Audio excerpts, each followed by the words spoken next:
Ya, halo sahabat tani, ketemu lagi bersama saya di dunia tani. Oke, sahabat tani, gimana kabar kalian? Tentunya baik-baik saja ya.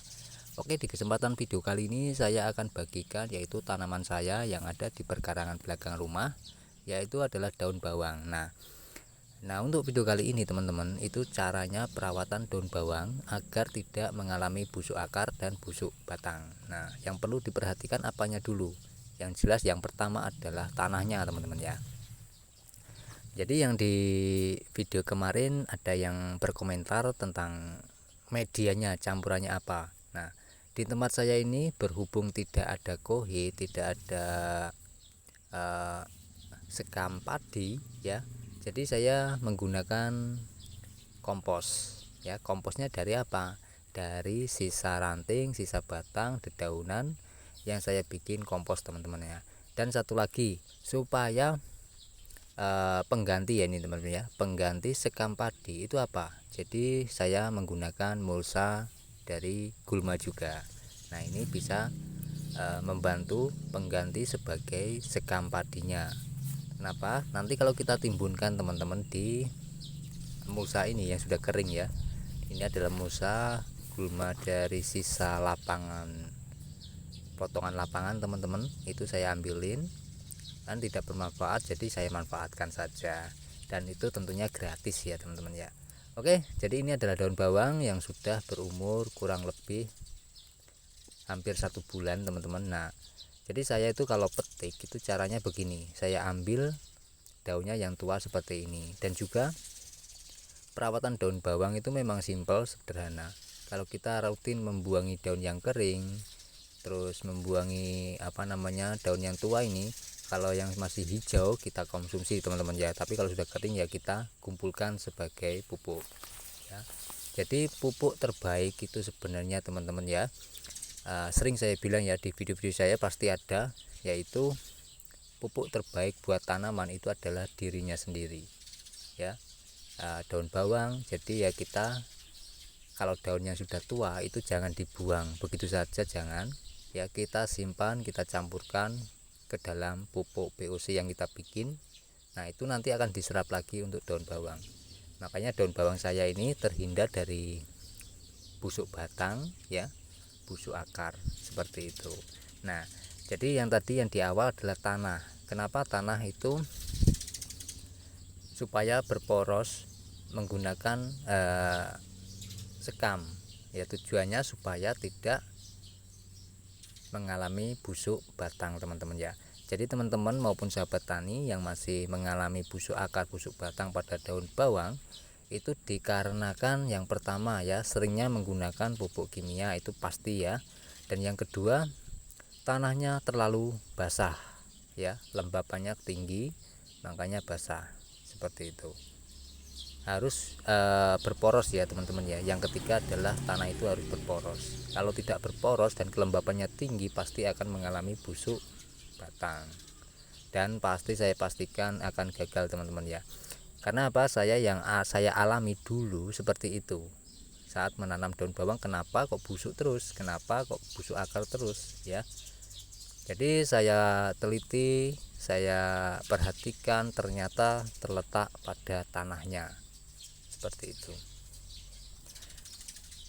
Dan yang ini ya teman-teman ya, di lahan perkarangan belakang rumah ini saya tidak pernah menggunakan pupuk kimia ya, pupuk sintetis. Saya sering menggunakan yaitu pupuk yang saya bikin sendiri dari bahan gulma. Nah, di lahan 10 kali 5 meter yang tanaman jagung manis dan juga jagung madura, itu juga saya menggunakan pupuk POC teman-teman ya. Jadi apa yang saya praktekkan di lahan 3 kali 3 meter ini sebagai keyhole saya, sebagai testimoni untuk meneliti tanaman, saya juga berpraktek ke lahan 10 kali 5 meter di lahan terbuka. Cuman sayangnya ya, yang tidak di perkarangan belakang rumah ini mengalami yaitu hambanya banyak teman-teman ya. Mungkin teman-teman juga mengalami seperti itu ya, tapi ya kita akan pelan-pelan, kita akan atasi masalah-masalah yang ada pada pertanian. Nah, salah satunya saya menggunakan paranet ya, paranet tapi bukan dari paranet teman-teman ya, dari bahan bekas, bahan yang tidak dipakai, seperti apa ya, selambung nyamuk teman-teman, seperti itu ya. Nah itu yang tidak dipakai, sudah dibuang, itu saya bikin seperti itu. Oke teman-teman, dari sini paham ya, sudah jelas ya. Mudah-mudahan teman-teman bisa mengambil titik poin dan sisi positif pada video kali ini. Nah, titik poinnya apa? Titik poinnya adalah kita berkebun itu sebenarnya tidak perlu menggunakan modal banyak. Tidak perlu kita menggunakan pupuk sintetis ya. Pupuk itu pembuatannya mudah sekali ya. Yang bikin mindset petani sekarang itu kan aslinya itu agar pembuatan pupuk itu sulit. Sebenarnya mudah teman-teman ya, kalau kita bisa meniru seperti yang alam lakukan pada tanaman lain, seperti itu. Oke, jadi itu saja teman-teman yang saya bagikan, mudah-mudahan bisa bermanfaat. Dan satu lagi ya, nanti ada yang bertanya ya tentang pengawetan bibit. Nah, karena saya beberapa hari ini teman-teman itu sering membuat bibit sendiri ya, dari maupun cabai, jagung itu saya bikin sendiri, sawi dan juga begitu, daun bawang juga saya bikin bibit sendiri teman-teman. Itu cara pengawetannya gimana, nanti akan saya bahas di video selanjutnya setelah video ini teman-teman ya. Pasti akan saya praktekkan juga pembuatannya, pengawetannya, seperti itu, agar teman-teman tidak gagal paham. Oke teman-teman, itu saja yang saya bagikan, mudah-mudahan bermanfaat ya. Dan satu lagi ya, nah kalau kita menggunakan mulsa organik ini ya teman-teman, tujuan saya menggunakan mulsa organik ini karena memang tidak ada di sini sekam. Nah berhubung tidak ada sekam padi, saya manfaatkan sebagai mulsa untuk gulma-gulma ini, dan juga supaya media saya itu berporos.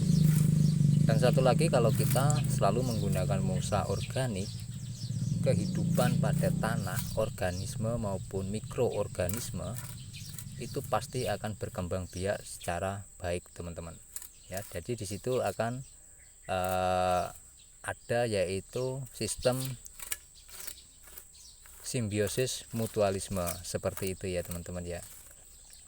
Contohnya di sini ini banyak sekali organisme, dan bisa dilihat ya, medianya sekarang sudah menjadi hitam ya, sebagai media tanah biasa, tapi sudah menjadi hitam seperti kompos. Nah ini awalnya tanah ini pucat teman-teman, warnanya berpasir ya, pucat. Itu boleh dilihat ya, habis kerikan ini yang saya ambil itu terlihat putih. Nah seperti itu teman-teman ya. Oke teman-teman, itu saja saya bagikan, mudah-mudahan bermanfaat dan bisa menginspirasi teman-teman ya. Sebenarnya untuk berkebun memang mudah sekali, tidak ada yang sulit kalau kita tahu caranya ya. Kalau tidak tahu caranya ya pasti akan ketergantungan semua pada produk, semua pada pupuk kimia maupun fungi, insek, itu pasti akan ketergantungan di situ.